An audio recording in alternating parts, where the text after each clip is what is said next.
The evening air inside the high-end restaurant was heavy, filled with the soft clinking of silverware and the low hum of quiet conversations. But none of that peace reached the corner table. In that specific spot, the atmosphere was thick enough to cut with a knife. Sitting there was a man who owned more oil fields and skyscrapers than most people could count in a lifetime. He was a powerful figure from the Middle East, a billionaire who was used to the world moving exactly the way he wanted it to. But tonight, in this small but expensive dining room, nothing was going right for him. He had arrived with high expectations. He had traveled thousands of miles for business, exhausted from meetings that lasted all day, and all he wanted was a good meal and a moment of quiet. He had asked for a specific dish, something simple from his home country, prepared in a traditional way. He told the server exactly how it should be. He spoke slowly and clearly, making sure there was no confusion. But when the plate arrived at his table, the man just stared at it. It wasn't just that the food was wrong. It was an insult. The spices were wrong. The temperature was wrong, and it looked like it had been thrown together in a hurry by someone who didn't care. He picked up his fork, poked at the food once, and put it back down. The taste test lasted less than a second. He wiped his mouth with the napkin and threw it onto the table, right next to the plate. He didn't say a word at first, but the look in his eyes was terrifying. He was furious. It was the kind of anger that comes when you are tired and hungry and feel like you are not being respected. The manager rushed over, sweating visibly. He could see the trouble brewing from across the room. He tried to apologize, offering to take the plate back and bring a new one, offering free desserts, offering wine, anything to fix the situation. But the billionaire wasn't interested in excuses. He didn't want a new plate. He didn't want free wine. He just wanted to leave. He waved his hand dismissively, cutting the manager off in the middle of a sentence. The signal was clear. Stop talking. The man stood up. He was tall, wearing a perfectly tailored suit that probably cost more than the average person's car. He adjusted his cufflinks, looking around the room with a cold stare that made the other diners look down at their plates, afraid to make eye contact. He was done here. He checked his watch, a heavy gold piece that glinted under the lights. He had wasted enough time. Near the entrance, a large man in a dark suit straightened up. This was his personal bodyguard, a wall of muscle who had been standing quietly by the door all night. The bodyguard caught his boss's eye and gave a small nod, stepping forward to open the heavy wooden door. The billionaire began to walk. His footsteps were heavy and sharp against the soft carpet. The mood in the restaurant plummeted. Waiters froze in their tracks. The kitchen staff peeked through the swinging doors, knowing that a disaster was happening. When a man of this wealth and power leaves angry, it's bad for business. It means bad reviews, it means complaints to the owners, and it means that the staff might get in serious trouble. The manager followed a few steps behind him, still trying to apologize, still begging for a second chance. But his voice was weak and shaky. He knew it was hopeless. The billionaire didn't look back. He kept his eyes fixed on the exit, his mind already miles away, probably thinking about his jet, his hotel, or the next city on his schedule. He was humiliated that his request had been treated so carelessly. In his world, details mattered. Precision mattered. This mistake felt like a slap in the face. He reached out his hand, his fingers wrapping around the cool brass handle of the restaurant door. He pushed it down, the metal clicking loudly outside. The city was bustling, but he was in his own bubble of rage. He was seconds away from stepping out onto the street and getting into his car. The staff inside let out a collective sigh of defeat. They knew they had failed. The atmosphere was ruined. The evening was a total loss. But just as the door began to swing open, letting in a gust of cool night air, something stopped him. It wasn't the manager grabbing his arm. It wasn't the bodyguard saying something. It was a sound. A sudden, sharp, and crystal clear sound that pierced through the noise of the restaurant and the traffic outside in the corner of the room. Near the small stage that was usually reserved for background jazz, a young waitress had stepped up to an old piano. She wasn't a musician by trade. She was just someone who worked there, carrying trays and cleaning tables. But she had been watching the scene unfold. She saw the anger on the man's face. She saw the disappointment.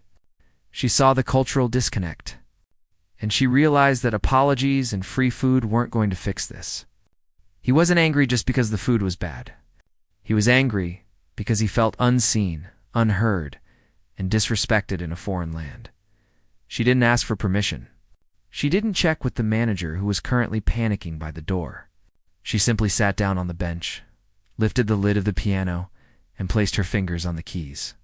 She knew she had only one shot to stop him before he walked out of their lives forever. She took a deep breath, closed her eyes for a split second to find the courage. And then she let her fingers drop.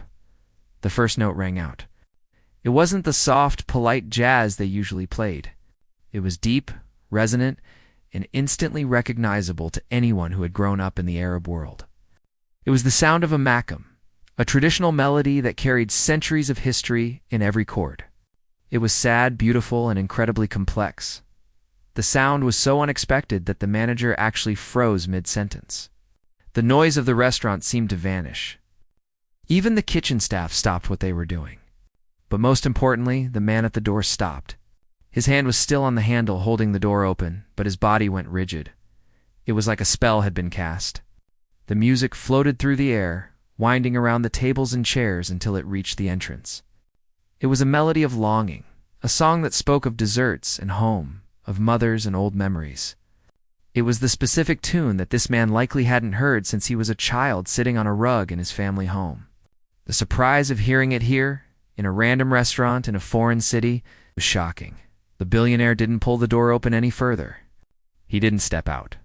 He stood there, his back to the room, his head tilted slightly to the side, listening.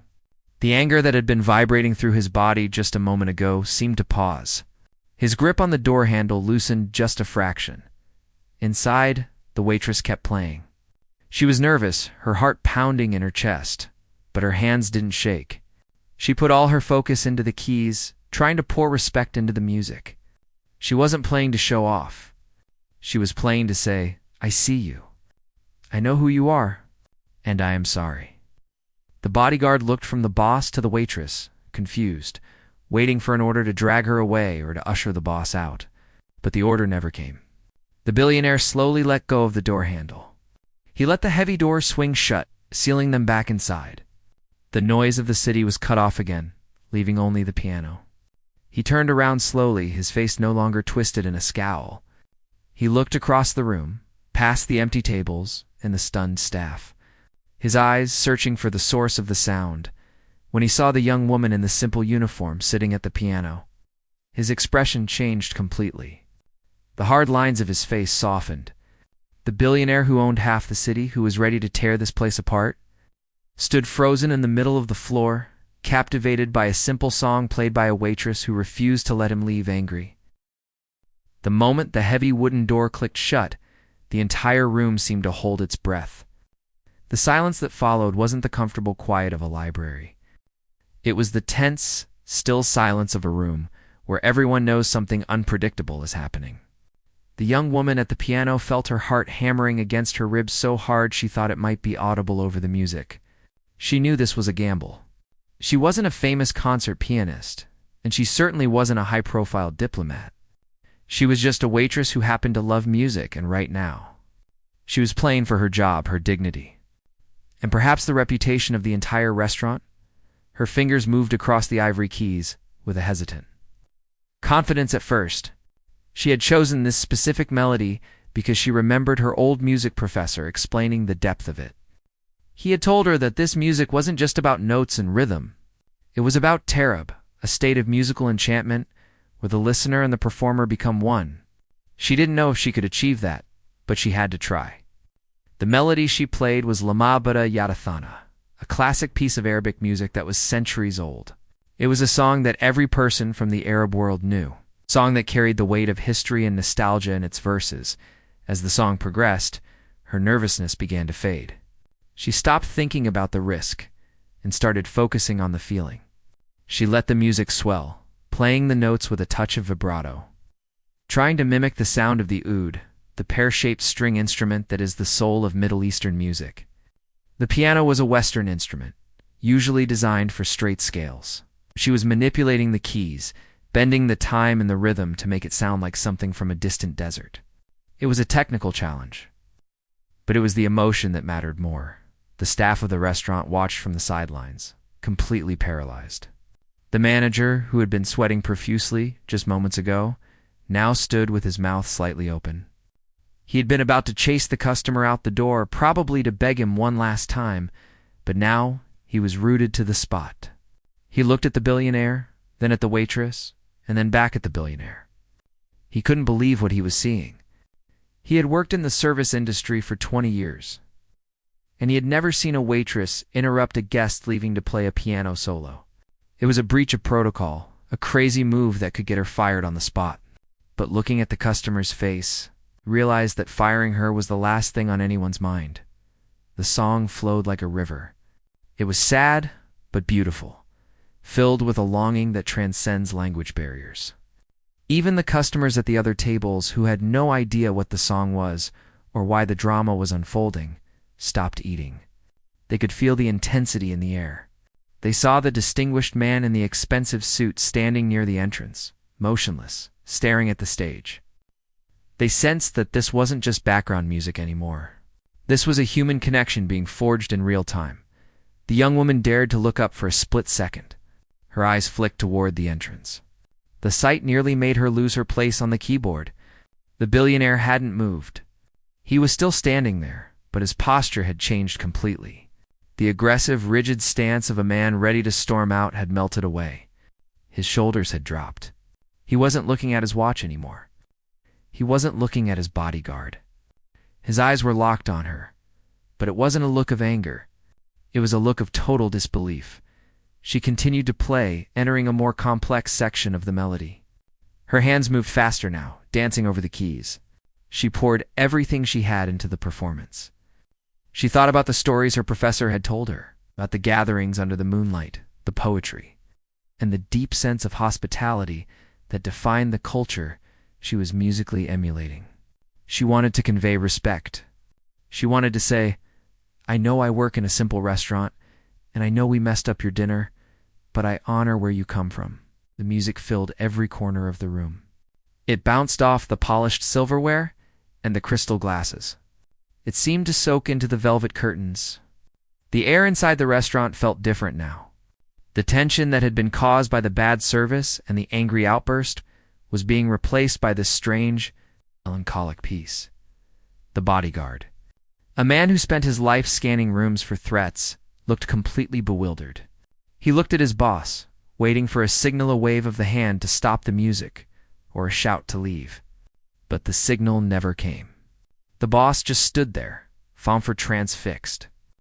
The bodyguard shifted his weight, looking from the piano to the door, unsure of what his job was in this situation. Do I protect him from the music? He seemed to be wondering. It was a scene that defied all their training and protocols. The waitress's hands were starting to ache slightly, a reminder that she hadn't played this intensely in a long time, but she pushed through the fatigue. She could feel the energy in the room shifting toward her. She wasn't just a servant in a uniform anymore. For these few minutes, she was the conductor of the room's emotions. She had all the power. The people who usually ignored Hertha-rich diners, the stressed manager, were now hanging on her every note. She reached the climax of the piece, the part where the melody soars high and then descends gently, like a bird landing in a tree. She played it softly, letting the notes linger in the air. She was improvising now, adding small flourishes that she hoped sounded authentic. She was taking a risk, deviating from the sheet music she had memorized years ago. But it felt right. It felt like a conversation. The billionaire took a small step forward. It was just one step, but it was massive in the context of the room. He was moving away from the exit. He was moving back into the restaurant. The sound of his shoe on the carpet seemed loud, but it didn't break the spell of the music. It was as if the piano was pulling him in, reeling him back from the angry world outside, and anchoring him in this moment of beauty. The manager noticed the movement too. He saw the billionaire step away from the door, and a tiny spark of hope ignited in his chest. He realized that the crazy plan might actually be working. He waved a hand frantically at the other waiters, signaling them to stay back and not make a sound. He didn't want anyone dropping a tray or clinking a glass. He wanted the music to be the only thing that existed. The young woman saw the billionaire move closer. It gave her a sudden burst of adrenaline. She realized that she had him. She had stopped him from leaving. Now, she had to make sure he stayed. She transitioned into the final refrain of the song. She played it with a gentle touch, making the piano sing. She wasn't thinking about the money or the tips anymore. She was thinking about the power of music to bridge gaps between people who speak different languages and live in different worlds. She was just a girl from a local neighborhood, playing an old instrument for a man who owned jets and palaces. But for these few minutes, as the melody floated through the air, they were just two people sharing a moment of understanding. The anger was gone, dissolved by the notes of a song she had learned in a dusty classroom years ago. She played the final chord, letting it ring out into the silence. And then she lifted her hands from the keys, waiting to see what would happen next. The final chord of the piano seemed to hang in the air for a long time. It wasn't just a sound. It was a vibration that everyone in the room felt in their chest. When the young woman lifted her hands off the keys and rested them in her lap, the silence that rushed back in was heavy, but it wasn't the same tense silence as before. It was a respectful silence, the kind of quiet that falls over a crowd when they have just witnessed something special, something they weren't expecting. The waitress sat there on the bench, breathing a little harder than normal. Her heart was still racing, but now that the music had stopped, reality came crashing back in. She looked down at her shoes, suddenly afraid to look up. The adrenaline that had powered her performance was fading, replaced by a cold wave of nervousness. She realized what she had actually done. She had stopped a billionaire from leaving. She had played music without permission. She had challenged the natural order of a high-end restaurant where customers were kings and staff were supposed to be invisible. For a second, she was terrified that he would yell at her, or worse, simply ignore her and storm out, making her feel even smaller than she did before. Seconds ticked by. Nobody moved. The kitchen staff had stopped peering through the doors. The other diners were holding their forks midway to their mouths. The manager was standing near the bar, holding his breath, his eyes darting between the waitress and the wealthy man by the door. Then, the sound of slow clapping broke the quiet. It wasn't loud or fast. It was rhythmic and steady.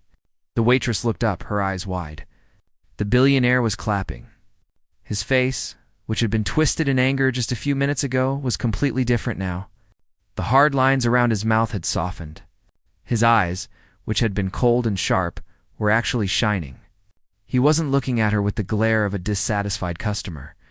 He was looking at her like a father looks at a child who has just done something wonderful.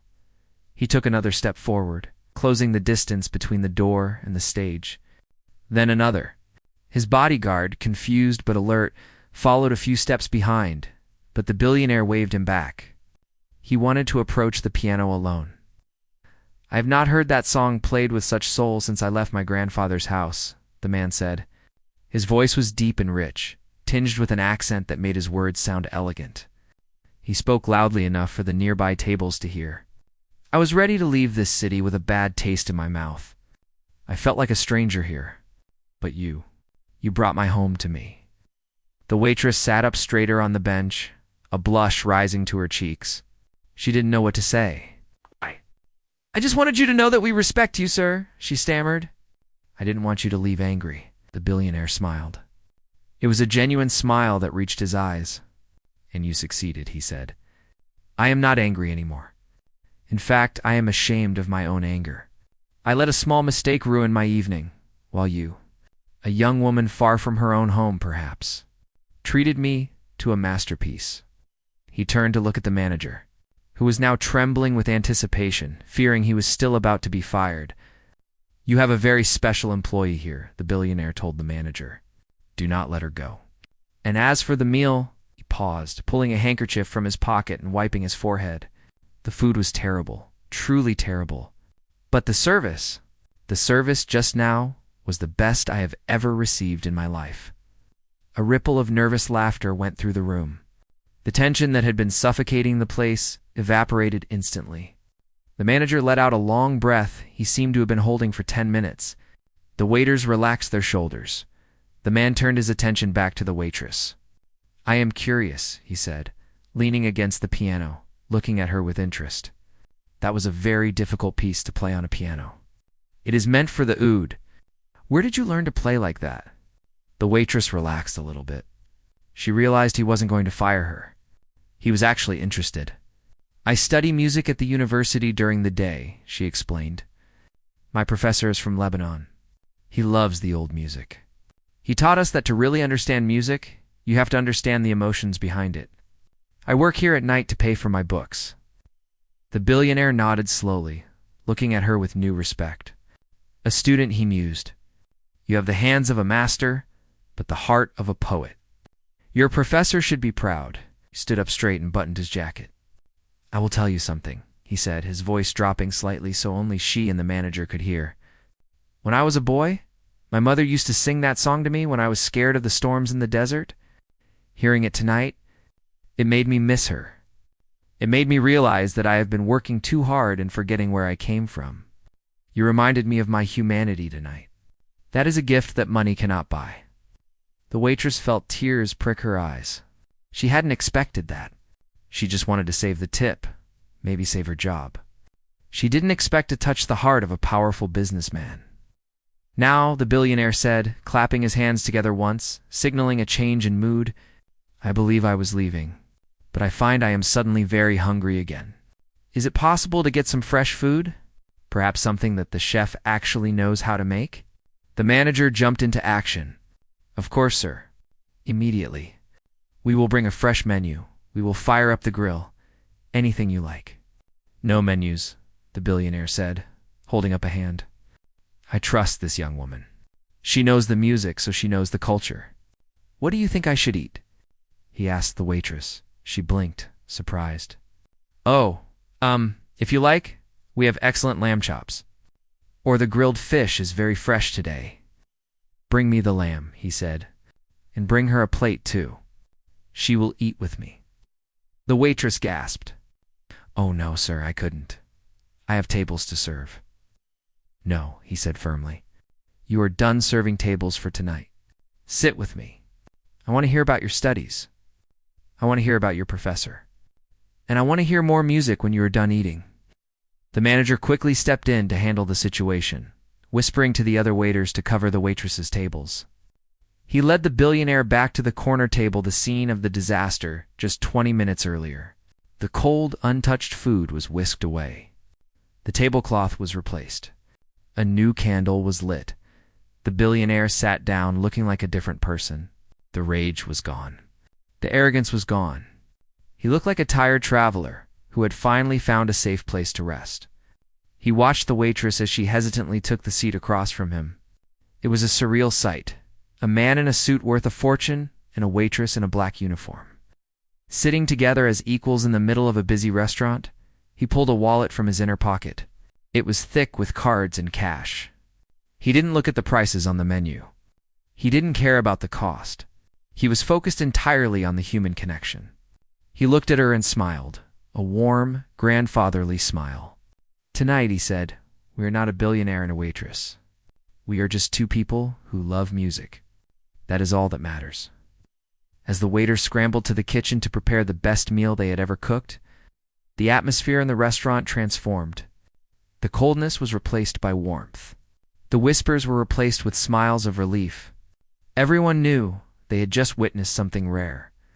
They had seen a moment where kindness and art had conquered anger and wealth. And for the waitress, the night was just beginning. The kitchen staff moved like a well-oiled machine.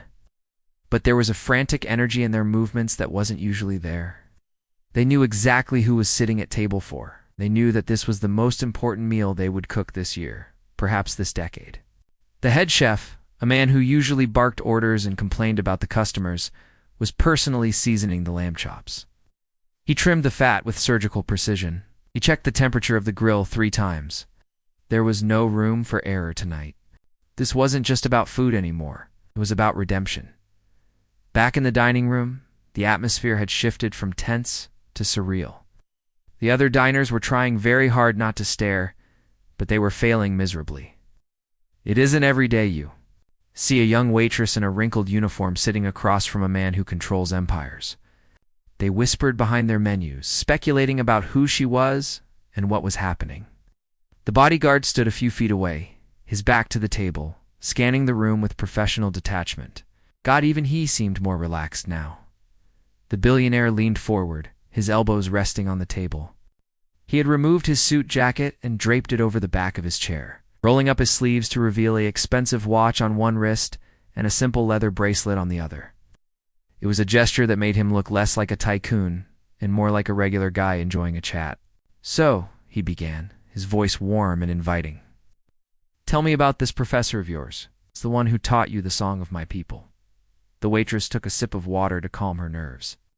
She still felt a bit dizzy from the whirlwind of the last 20 minutes. "His name is Professor Habib," she said softly. "He is an older man, very strict, but very kind. He tells us that music is a bridge. He says that when you play someone's music, you are walking across a bridge into their heart. He taught us that you have to play with smag, which means, well, it's hard to translate. It means taste or flavor. You have to put your own soul into it." The billionaire nodded slowly, a look of deep appreciation on his face. "Smag," he repeated, rolling the word around in his mouth. "Yes, that is the perfect word. And you have it, my dear. You have it in abundance. Most pianists play the notes. They play what is written on the paper. But you played the silence between the notes. You played the pain and the joy. That is a rare gift." He paused, looking down at his hands for a moment. "You know, in my line of work, people are always trying to sell me things. They want to sell me buildings, oil contracts, technology. They talk numbers at me all day long. Billions here, billions there. It is cold, it is sharp. But tonight was warm, it was human. I didn't realize how much I missed that until I heard you play." The waitress felt a blush creep up her neck. "I was just trying to stop you from leaving," she admitted with a small laugh. I thought maybe if I played something beautiful, you would forget that the soup was cold." The billionaire let out a hearty laugh. It was a booming sound that turned heads nearby, and it worked. "But you see, the soup didn't matter. The service didn't matter. What mattered is that you saw me. Everyone else in this room saw a wallet. They saw a tip. They saw a difficult customer. But you saw a person. You saw a man who was far from home and having a bad day. And instead of ignoring it, you used your talent to fix it." Just then, the manager appeared, carrying 2 large plates. He set them down with the reverence of a priest placing an offering on an altar. The lamb chops looked perfect, seared on the outside and pink on the inside, surrounded by roasted herbs and fresh vegetables. There was a small bowl of spices on the side, a traditional touch that the chef had added specifically for this guest. "Here you are, sir," the manager said, his voice trembling slightly. "Compliments of the house. And if there is anything else you need, anything at all, this is perfect," the billionaire said, picking up his knife and fork. He cut a piece of the lamb, dipped it slightly in the spice, and took a bite. The whole room seemed to watch him chew. The manager looked like he might faint. The billionaire swallowed and smiled. "Excellent," he declared. "Finally, some food that tastes like something." He turned to the waitress. "Eat, eat. You must be hungry." She hadn't realized how hungry she was until she smelled the food. She picked up her fork and took a bite. It was delicious, easily, the best thing she had ever eaten in this restaurant. They ate in a comfortable silence for a few minutes, the only sounds being the clinking of silverware and the low murmur of the restaurant.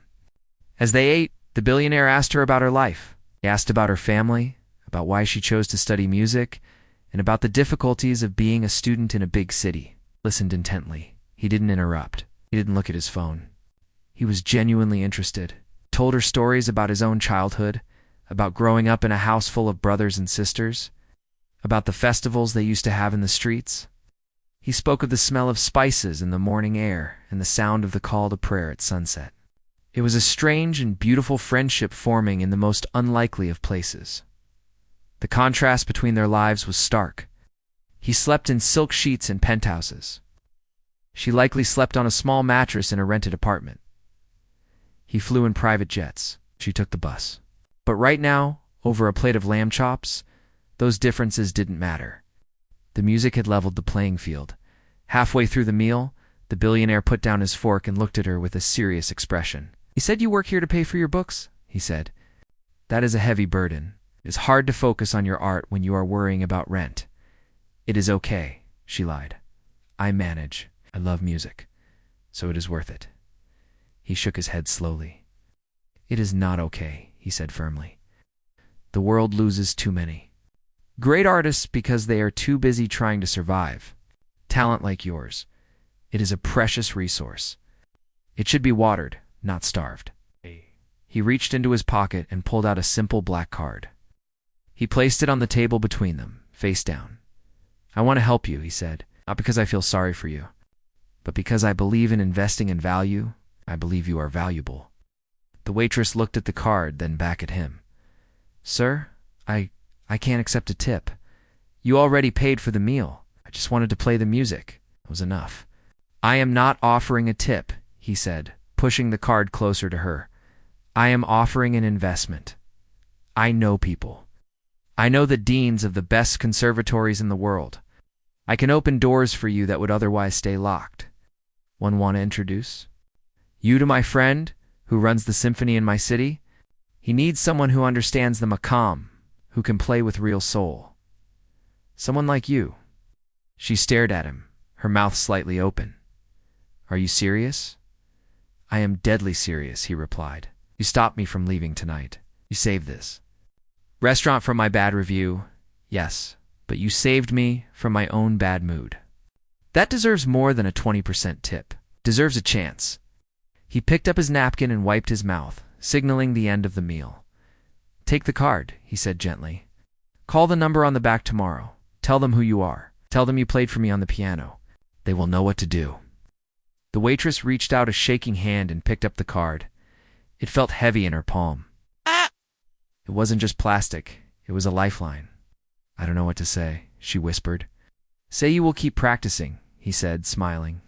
"Say you will never let the silence win." As the manager arrived to clear the table, the billionaire stood up, put his jacket back on, smoothing the fabric. He looked refreshed, lighter than he had when he arrived. The anger that had fueled his entrance had completely dissipated, replaced by a sense of purpose. "Thank you for the meal," he said to the room at large. "And thank you for the music." As the billionaire stood up and buttoned his suit jacket, the restaurant seemed to snap back to reality. The magical bubble that had formed around the piano and the dinner table was still there. But the staff knew their jobs weren't quite over yet. The bodyguard stepped forward, but instead of looking intimidating, he actually gave a small nod to the waitress, a silent sign of respect. It was a tiny gesture, but it meant the world. It meant that the music had worked on everyone. The manager hurried over, holding a small leather folder with the bill inside. He looked nervous again, but this time it was a different kind of nervousness. He was worried about the payment, of course. But he was also scared that the magic of the night might be broken if money became the focus again.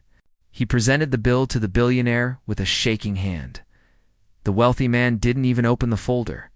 He reached into his pocket and pulled out a thick stack of crisp bills. He didn't count them. He didn't look at the total. He simply placed the stack inside the folder and handed it back to the manager. "This should cover the meal," he said calmly. "And there is something extra in there for the kitchen staff. Tell the chef the lamb was cooked perfectly this time." The manager peeked inside the folder and almost dropped it. The amount of money inside was astronomical. It wasn't just a big tip. It was enough to renovate the entire dining room. It was life-changing money for the restaurant and the staff. He looked up, his eyes wide, to say thank you. But the billionaire was already turning his attention back to the young woman at the table. "You have the card?" he asked her.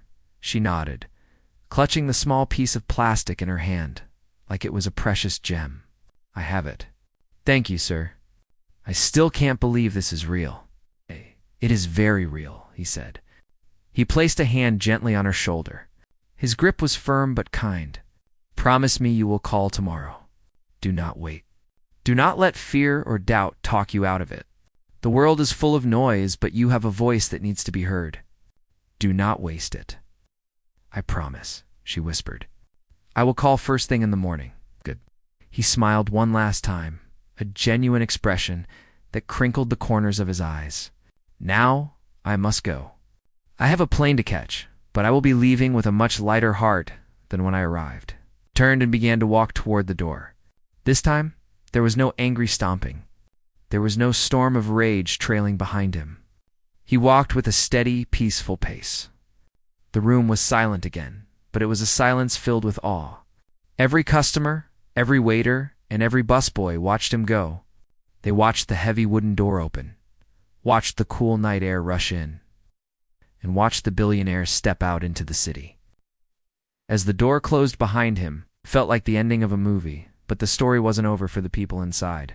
The moment the door clicked shut, the restaurant erupted. It wasn't a chaotic explosion, but a collective release of breath. The kitchen staff burst through the swinging doors, cheering and clapping. The manager laughed, a sound of pure relief, and hugged the nearest waiter. The tension that had been poisoning the air for the last hour was completely gone. It had been washed away by a simple song and a generous heart. The waitress sat at the piano bench for a long time, just looking at the card in her hand. She read the name and the number over and over again. It felt surreal. Just an hour ago, she was worried about dropping a tray and paying her rent. Now, she was holding a key to a future she had only dreamed about. She thought about her professor, about the late nights of practice, about the times she wanted to quit because it was too hard. It all felt worth it now. Every sacrifice had led to this moment. She stood up and walked over to the manager. He was still grinning from ear to ear, looking at the stack of cash in the folder. "Did that really just happen?" she asked him. "Yes," the manager said, shaking his head in disbelief. "Yes, it did. And do you know what the best part is?" He left a note on the bill. A note. "Yes," it says, "thank you for the reminder. Sometimes the most valuable things in a restaurant are not on the menu." The waitress smiled. She looked around the room. The diners were going back to their meals, but they were smiling too. They were all sharing in the glow of what had happened. It wasn't just about the money or the billionaire. It was about the fact that for a few minutes, humanity had won over arrogance. Art had won over anger. A young woman had stood up and spoken the language of the heart. And the world had actually stopped to listen. The next morning, the waitress woke up early. The sun was just coming up, painting the sky in shades of pink and orange. She sat at her small kitchen table with a cup of coffee and her phone in front of her. Her hands were trembling a little bit as she picked up the black card. She looked at the number. This was it. The moment to jump, she took a deep breath and dialed. The phone rang twice. Then a deep professional voice answered. "Hello? Office of the chairman?" "Hi," she said, her voice shaking slightly. "My name is... I'm the waitress.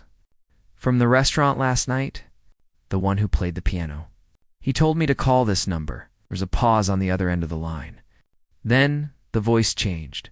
It became warmer, almost like a smile. "Ah, yes," the voice said. "We have been expecting your call. The chairman said you would call. He has already cleared his schedule for next week. He wants to meet you. He wants to hear you play again. Can you come to the city on Tuesday?" The waitress felt tears well up in her eyes. "Yes," she said. "Yes, I can come." "Excellent," the voice replied. "Pack your bags.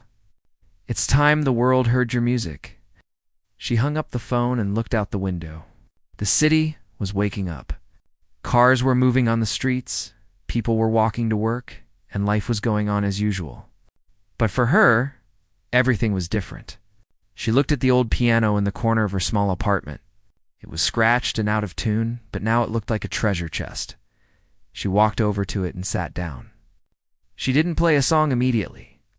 She just rested her fingers on the keys, taking a moment to appreciate the touch, the feel of the ivory. She thought about the angry billionaire and how he had left as a friend.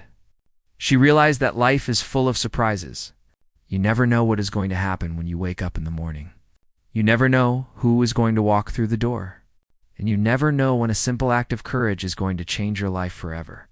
She closed her eyes and began to play. It was the same melody from the night before, the beautiful, sad, and hopeful song of the desert. But this time, she played it just for herself. She played it with a full heart, knowing that the music she loved was about to take her places she had never imagined. The simple waitress from the small restaurant was gone, replaced by a musician with a future as bright as the morning sun. And it all started because she decided to play a song to stop a man from leaving.